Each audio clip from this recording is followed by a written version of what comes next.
Okay, hello, welcome back to day 11 of the Will Taylor Chess Christmas calendar. I have here approximately a pint and a half of milk. That should contain all the necessary branch chain amino acids for me to win a game of chess. We ended day 10 on kind of a bittersweet note. I think I lost against like a 2400 rated player, however, was completely winning and got flagged maybe. We're up 17 elo total, 22-17. Let's go for the first game here, and our opponent starts with g3. Right, what I'm going to do is go for a kind of standard setup with 2 pawns in the center, develop the knights, bishop e6, queen e7, queenside castles. Let's go. Here, and a nice quick e5. I think they'll probably play d3 or something. I want to gain a nice kind of time advantage here.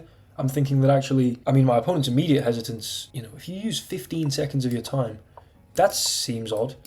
What the hell? Okay, I was just about to start working out what is 15 seconds, like a 12th of your total time? I don't know. Okay, we're going to push through. Maybe opening up this bishop isn't completely wise, but also squeezing here seems pretty reasonable indeed. Forcing this knight to move eventually. The knight moves immediately though. Wow. Wasn't quite expecting that. I'm just going to do this and then honestly play this. You take my knight and we get tempo on the rook. Okay, nice. I love my position already. You move the bishop back. We can maybe seal this off. In fact, we could play d3, I guess knight c3 and then e4.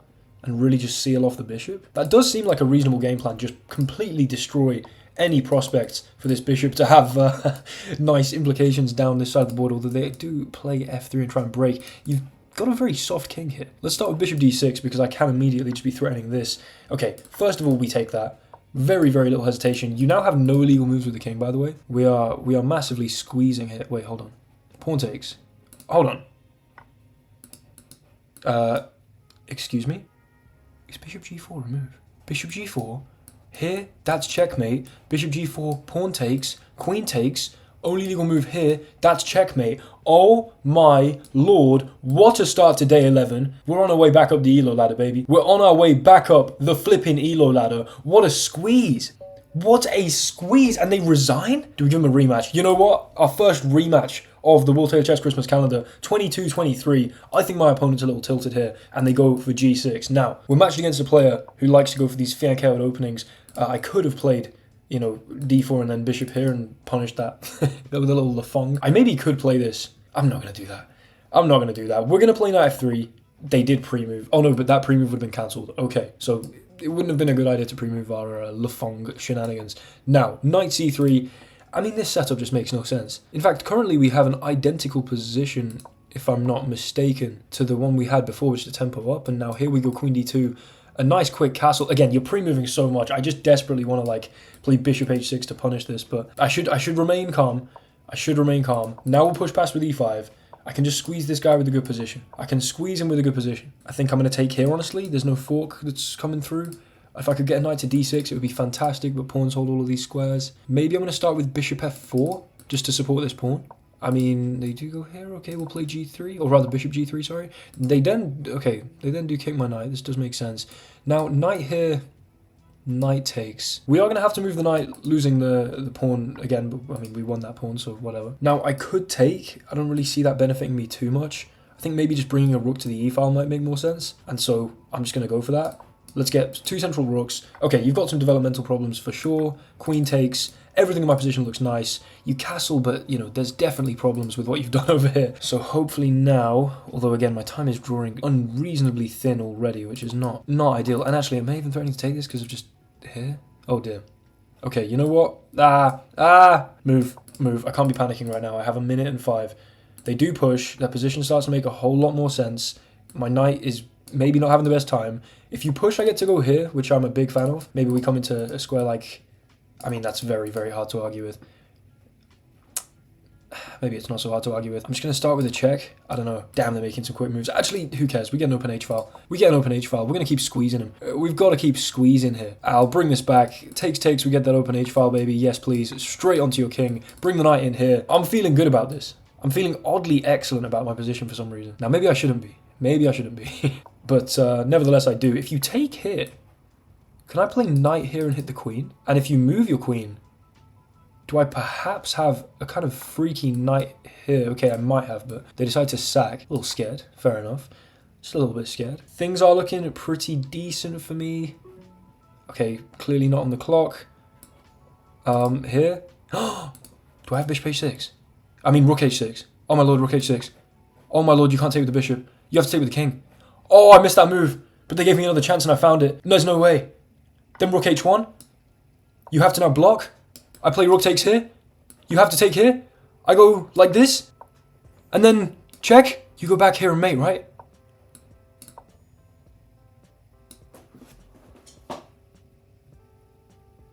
I would start crying if I was this guy. Now, we're not going to do a whole episode against the same person. Are we? We are. We definitely are. I mean, listen, I haven't analysed any of these games yet. We'll have to do the analysis segment at the end. I mean, I just think I'm faring so... Okay, they aborted the game. Fair enough. Okay, so this is looking like an extremely accurate first game. We're just going to analyse both of those games. Obviously, I went for the quick rematch instead of pausing to analyse the first one. So, that first game, 93% accuracy, 1 inaccuracy. I mean, let's flipping go. Here, we push past, which was the inaccuracy, but which led to all the beautiful stuff they should have taken. We'll have a very brief explore. If they'd taken, I'd have probably taken like this. Yeah, ed4, I mean, what, you move the knight here? And then we're looking at like bishop c5, rook here. If you have a castle, you know, h3's hanging. But of course, they didn't take, and instead allowed me to take f5, and then just squeeze them in here. Absolutely squeeze them in here. Then I'm thinking about ideas of like knight e5 and knight f3 potentially. But namely, this bishop is just dead for the rest of the game, unless you try and break it open. Unless you try and free your bishop, but at what cost? At the cost of absolutely trashing the king, getting... Oh my lord. And resignation in this position is just gorgeous. I'm glad they didn't take the bishop because we get that nice visual bishop pair aesthetic here. Of course, had they taken, queen takes, bishop c6, and that is checkmate. And had they not taken, then bishop c6 would have come and move earlier. And that would have been an even more beautiful checkmate. Wow. Okay, then this second game was far less accurate. However, we built a nice opening advantage. I then gave it away. Okay, this was a mistake. I should have gone knight here, I guess, to maybe exploit the b6 hole. That does make sense. It's just not remotely where I was concentrating. Here, they kick the knight, and then this was the blunder that...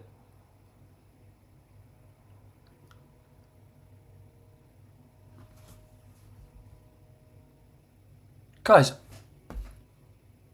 I'm so sorry. I'm so immensely sorry. You know who I'm really sorry to? I'm really sorry to the lower elo players who watched this and assumed after seeing clearly that I just hung a knight that I had some deeper idea that I wasn't explaining. No, this was just a piece hang. Now, granted, I probably would have had some counterplay here, but something in my head just told me this was like a valid move, and clearly my opponent just believed it. That's ridiculous. 2200 rated blitz players. Guys, there's hope for all of you. I mean, that is unforgivable. That's probably the worst move I've played in legitimately, I don't know, a year. However, then no one cares because they take. We get this position where black ends up doing quite well after I bring the rook to here, and they end up with this lovely pawn storm that kind of inevitably traps my bishop. But I was feeling good. Given the check, rerouting the knight, I'm thinking about bringing my pieces in. This open h file is going to, of course, be an asset to me. Here, we go knight f7. Now, had they moved their queen, I was planning, I think, on going check here, double check here. Oh, no way. We would have had this queen g8, because if rook takes, we do double checkmate. You can't take the knight. That's insane. So if they'd moved the queen, I was going to go check here, double check here, queen g8, rook takes, and that is so nasty. However, of course, scared about that kind of idea, they decided to sack. I play queen takes, and then here, unfortunately made the mistake of not finding rook h6 immediately. However, it's not really like you can do much about it. That queen is in there like swimwear. The h-file is open, or rather technically semi-open, I guess, but soon to be open. After we sack here, you can't take with the bishop. Your only legal move is to play king takes. Rook h1 check. By the way, the knight holds g5, so there's not even this. You have to now move... I guess you could have moved the queen first, because after knight here, I guess I didn't need to take. I could have just taken that queen, but after I took and went here, I mean, they tried to run with the king. I went knight g5. I had a mate in 2. Here. Oh, because here I have a mate. And then, of course, I can mate on g8 as well. I went for this, and they could have come up, and it would have been slightly harder, because I guess I don't have either of these checks. Which I'm maybe lucky they didn't, because actually, you know, I really didn't have much time. However, we do end up sneaking in the checkmate. Okay, second game far less accurate. Cannot believe I played knight d4 here. However, somehow, to me, that doesn't even really taint this absolutely gorgeous idea of the knight coming in here, and then just the fork of not only this idea, but then also this idea. Potential discoveries here, the knight holding this square, the open H file. I mean, come on. And now 2 wins will we get as I go into the 3rd game? Will we get our first 3-win day on day 11? It's looking plausible. I dare not tempt fate and just lose now. Right, C5. Come on. Stay locked in. Here, we get a nice Benko. Hopefully. There we go. Okay, nice. Here. No need to... that's annoying. I hate when people play B6. It kind of just tells you, like, they vaguely know what they're doing. Or it's at least not a surprise to them. Yeah, it's going to play F3. Or not. Fair enough. Okay. Might play A5, so as to use A6 as a conduit for development of the minor pieces on the queen side. Although this can be slightly annoying here. Time is going to be the major decider, I do believe. We're going to want to try and trade off a couple pieces, because things can get a little clogged up over here on the queen side if you don't manage to do so. Now, you can take on A5 here. Maybe there are tactics, although maybe there are not tactics. Oh wait, hold on. Is there an intermezzo queen c6? I mean, sorry, knight c6 attacking the queen. Here. I take a rook, you take my queen. I take it. Does this make any sense? So I get a rook and a knight for a queen. I'm going to do this. I'm sorry. It's probably a horrific idea. I can't leave this knight here. Although I could just move the queen and then play like here and knight e5. And I guess you'd have to recapture. But I do also love this idea. I can't spend ages deliberating about this. It might just not be a great idea to let them have an outposted pony here. I would have to go for something like this.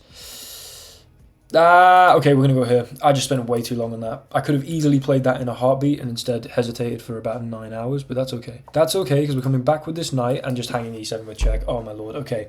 I think the Benkos have not been doing me well in this series. People have been prepped. I think that's maybe one of the problems. I'm getting out-prepped in the Benko now that I've reached a little bit of a higher elo. I think most people, a couple hundred, maybe just even 100 elo down, tend to be fairly unprepared and pretty bad, honestly, against the Benko. I'm getting squeezed in these positions against the Benko recently. And the knight's going to come back to c6. I should have just sacked my queen. I actually should have sacked my queen. This is so bad. I should have sacked the queen. Knight c6, I guess I try and come here. Okay, well, we're going to come here and hold this. I am down 2 pawns. They have maybe the 2 best outposted knights. Okay, not outposted anymore. How can there be hesitation of that move? I have like 1 move that doesn't hang the knight, and I'm hesitating. Time is ticking away, and they've got this pass pawn here. I don't know.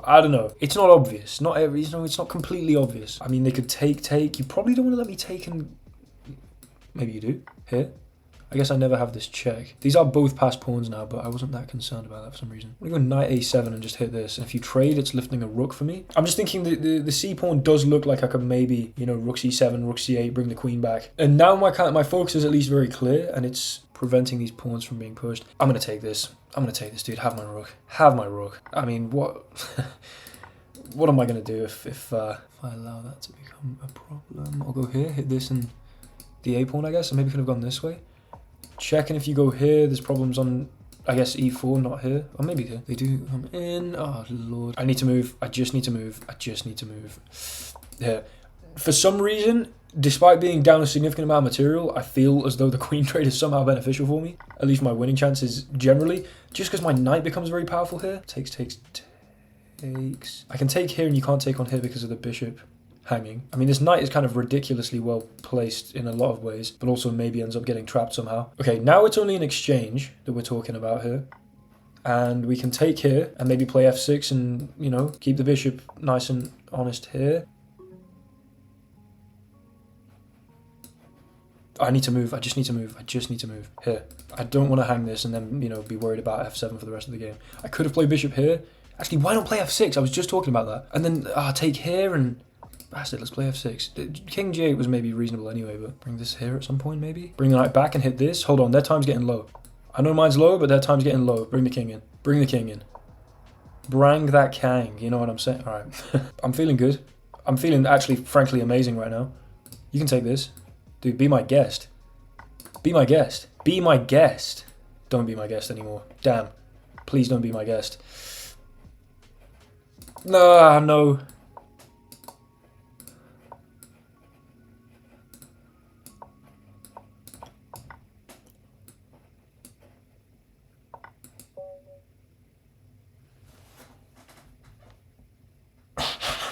And that's the first 3-piece of the Will Taylor chess flipping. Official Will Taylor chess gang sign just drops. Okay, probably don't do that though. I think I'm far enough from Los Angeles that that's not going to be a problem. However, maybe let's keep the Will Taylor chess. Alright, maybe let's chill on the Will Taylor chess gang sign. 3 wins on day 11. The first two, well, the first one, immensely deserved. The second one, barring one horrific move, some fantastic counterplay and pretty deserved. And this third one, just absolutely horrifically undeserved, but nevertheless won. Let's analyze the game. Okay, so of course a massive mess. Apparently, I mean, 80% accuracy? That doesn't actually scream terrible game, but up until here... Right, hold on, I need to analyze this properly. I might look a little after I stop recording, actually, because this could be... I could learn maybe a lot from this game. I can actually maybe expect to get this position quite regularly. I obviously played very well here in the opening, A5, here, knight here, knight takes, and oh wow, how did I not think about that? Just knight takes d5. Now this could, even though we're like 15 moves into a game, legitimately be a motif that arises quite regularly, so I will hopefully remember that for next time. Here, and how ridiculous would it have been to take here? Okay, of course fairly ridiculous. Here, take, king takes f1. I just really would not have had much play, and they could have easily actually had really well-placed pieces. Generally, this kind of sack's only going to work if you then have, you know, disgustingly well-placed pieces, and theirs are a bit, you know, in disarray. Anyway, so they take here. I miss out on that opportunity. We do save the queen, and then, yeah, I mean, this was just stupid. I just conceded massive amounts of advantage there. I was clearly trying to trade off the knight, but instead, I mean, I should have gone for e6, because, of course, if you take, the knight's going to be undermined on c6 here. But yeah, that was a little stupid. However, I think somehow... Okay, this was a mistake I could have easily played. I don't know why I was so ready to give up the rook there, actually. I mean, I'm normally just ready to give up my rooks anyway. But rook here would have just been a pretty good idea. I would imagine that the knight comes here, though, and that maybe I'm just not removing that knight from there. You know, queen d4, bishop e3, maybe. Although bishop e3, I take on e4, actually, and things are problematic. So, okay, queen d4 might have been reasonable. But a knight, you know, posted on d5 is probably not something I want to give. So, I just thought, practically speaking, if I had a knight that was potentially going to be well-placed and annoying, that might be good for me. We gave the check, and then the queen trade actually, I think, was a really decent idea, despite it being kind of practically, or rather principally, sorry, generally a terrible idea if you're down a significant amount of material. This knight is so well placed, having like implications on the bishop, on this b pawn here, controlling this, and also the fact that you can't play rook here because of the fork, and you can't play rook here because of the pawn. I guess rook a3 is plausible, but then we can come back and take on a6. Like, there was so much for my opponent to think about here that I've got 27 seconds and they've got a minute, but actually, you know, they use 15 seconds there. I move relatively quickly. And all of a sudden they're down to 20 seconds, I'm down to 12, and it's kind of anyone's game at this point. However, you know, going for this and just letting them take that pawn probably wasn't a fantastic idea. I then just, you know, thought if we just bring this down to a nice low time situation for my opponent, oscillate with the bishop a bit, they're going to be purely focused on promoting here and not expecting the best move that I could possibly have played in that situation. Rook to d8. They have 3.2 seconds. I have a mere 1 second. We then take here, and it's a draw, of course. I say, of course, it's actually really not obvious that this is a draw, but we do have this, and then potentially here. But we don't care about that, because me and my opponent have a combined 4 seconds on the clock, and, you know, I got them with this sneaky idea. Then pre-moving the takes, of course, is going to mean that they're going to flag, because after king here, I was able to pre-move this, which is another check. Honestly, if you just have a reserved couple checks, waiting until your opponent's really low on time and then throwing them in is really a nice... I mean, we're talking about flagging technique at this point. This is hardly chess that I can be proud of. However, there is definitely something to be said for creating practical chances and just surviving long enough with that knight on d3. So I actually think, you know, I deserve a slight pat on the back after then maybe a vicious slap in the face for that game. So, yeah, 22-36 is what we end today's episode on. Not only a high of this series, but an all-time blitz peak for myself. 22-36 is pretty serious stuff. We gained 19 elo today. Let's see if we hold on to it tomorrow. 22-36, I'm very, very happy with indeed. And who knows, another couple days like this, we could really be getting up there. So episode 11 was the first in which we got 3 wins. Hopefully that will happen again. Not only in episode 12, but also 13, 14, 15, etc. Thank you so much for watching. I'll see you guys in the next one. Like, comment, and subscribe. I'll see you tomorrow. Goodbye.